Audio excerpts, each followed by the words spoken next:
Morning student. आज हम 12th class के दूसरे चैप्टर के बारे में बात करते हैं, विश्व की प्रमुख जनजातियां।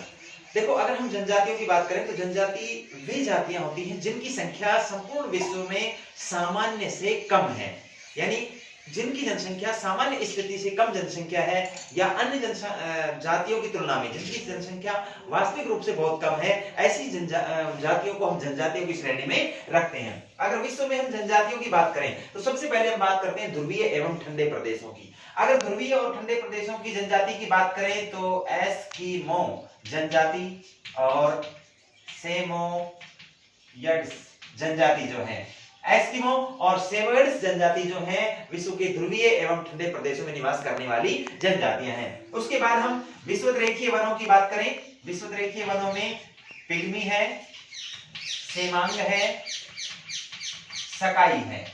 ये जनजातियां जो हैं विषुवतरेखीय यानी भूमध्य रेखा के इर्द गिर्द 0 डिग्री भूमध्य रेखा या विषुवत रेखा के आसपास ये जनजातियां निवास करती हैं। इसके बाद हम बात करें उष्ण एवं शुष्क कालाहारी मरुस्थल में निवास करने वाली जनजाति, अफ्रीका के कालाहारी मरुस्थल में निवास करने वाली जो जनजाति है इसे हम उष्ण एवं शुष्क जनजाति या उष्ण या शुष्क क्षेत्र में निवास करने वाली जनजाति बोलते हैं। इस जनजाति को अपन बुशमैन के नाम से जानते हैं। इसके बाद हम बात करते हैं उष्ण कटिबंधीय घास के मैदानों में निवास करने वाली जनजाति। इसके अंदर मसाई और बद्दू जनजाति जो है उष्ण कटिबंधीय घास के मैदानों में निवास करती हैं। अगर हम समशीतोष्ण कटिबंधीय घास के मैदानों की बात करें तो किर्गिज जो जनजाति है वो उष्ण कटिबंधीय या समशीतोष्ण कटिबंधीय घास के मैदानों में निवास करती हैं। इसके बाद हम दुर्गम पहाड़ी एवं पठारी क्षेत्रों की बात करें तो इसमें गौड़ है, भील है, संथाल है,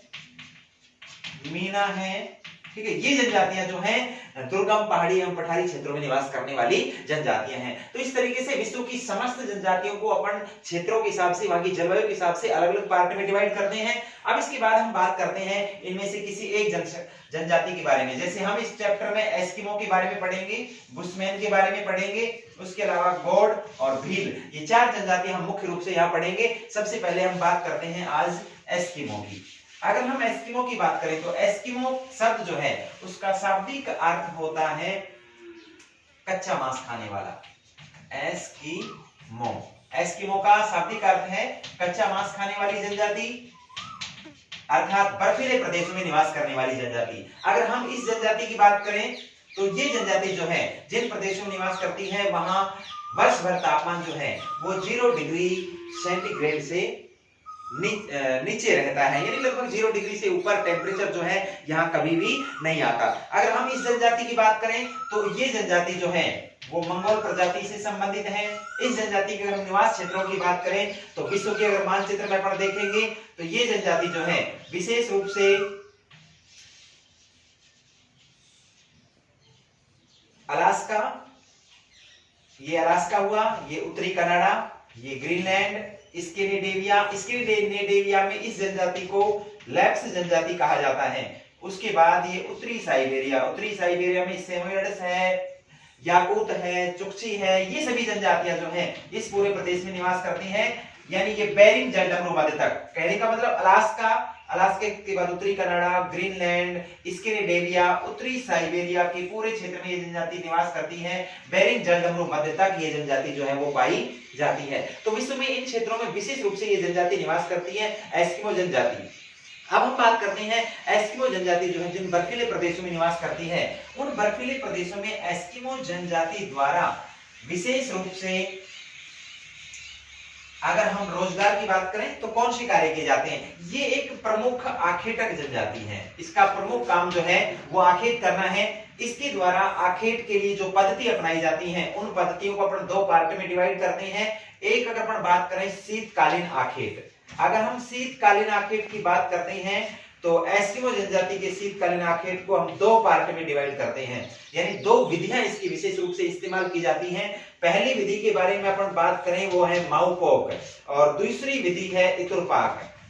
अगर हम माउपोक के बारे में बात करें तो माउपोक का शाब्दिक अर्थ होता है प्रतीक्षा करना।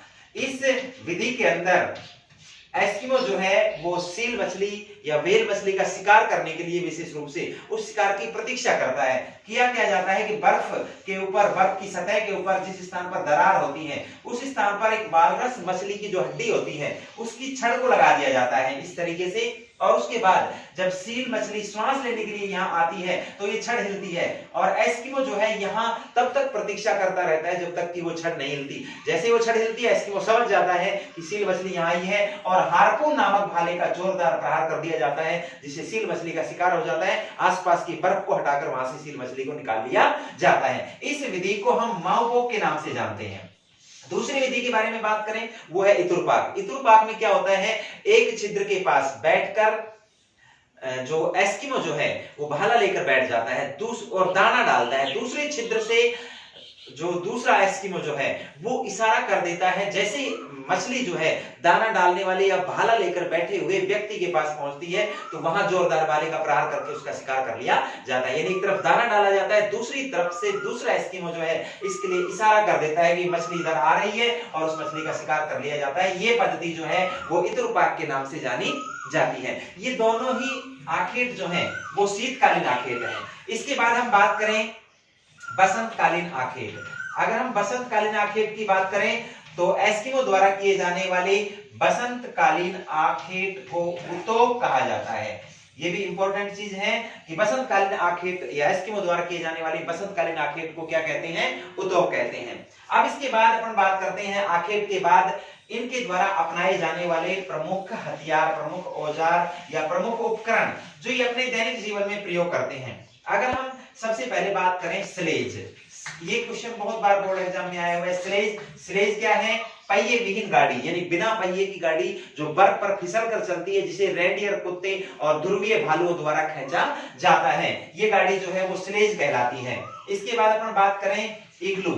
इग्लू जो है बर्फ का मकान जिसमें विशेष रूप से हड्डियों और खालों का इस्तेमाल किया जाता है और ये जो मकान होता है ये 5-6 फीट ये भूमिगत होता है, 5-6 फीट भूमिगत और 2-3 फीट जो है ये धरातल से ऊपर होता है। इसमें किसी भी प्रकार की कोई खिड़की जो है या दरवाजे का पूर्ण रूप से अभाव होता है। एक छोटा सा एंट्रेंस होता है जिसमें से व्यक्ति जो है लेट कर ही प्रवेश करता है। यानी बिना खिड़की दरवाजों के ये मकान जो है, बर्फ से बने हुए मकान जो है वो क्या कहलाते हैं, इग्लू कहलाते हैं। इसके बाद हम बात करते हैं इनके प्रमुख अगर अपन बात करें वस्त्रों की तो सबसे पहले अपन बात करते हैं तिमियाक, ओमियाक। इसके बाद अपन बात करते हैं कयाक,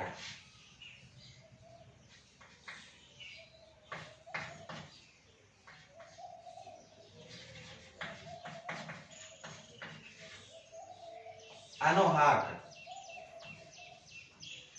ये कुछ महत्वपूर्ण चीजें हैं जिनका एस्किमो द्वारा जो है वो इस्तेमाल किया जाता है। सबसे पहले पर बात करेंगे इसमें तिमियाक के बारे में। तिमियाक जो है एक बाहादार वस्त्र होता है, बाहादार वस्त्र।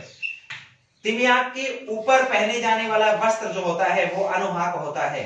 यानी तिमियाक बाहादार वस्त्र और तिमियाक के ऊपर पहने जाने वाला जर्सी नुमा वस्त्र जो होता है उसको एस्किमो जो है वो अनोहाक बोलता है।